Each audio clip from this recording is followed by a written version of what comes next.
ওরে বাবা রে, গরম গরম।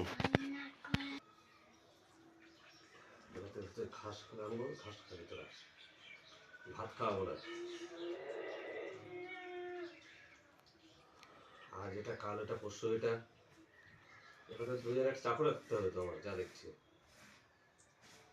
তাহলে ভালো হয়, এদের খাইয়ে দেবে, পড়িয়ে দেবে। ঠান্ডা ঠান্ডা ভাত, হায় ছাগাকে লাগবি।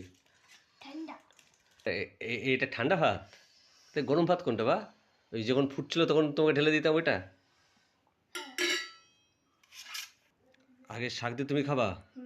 ও, এটা কুমলি শাক কিন্তু বা, প্রোটিন প্রোটিন আছে খুব শাকে। শাকটাও তো ঠান্ডা। শাকটা ওরে ভগবান, শাক মানুষের সকালে রান্না করেন তো কি এখন রান্না করবো? শাক ঠান্ডা, ভাত ঠান্ডা। ভাত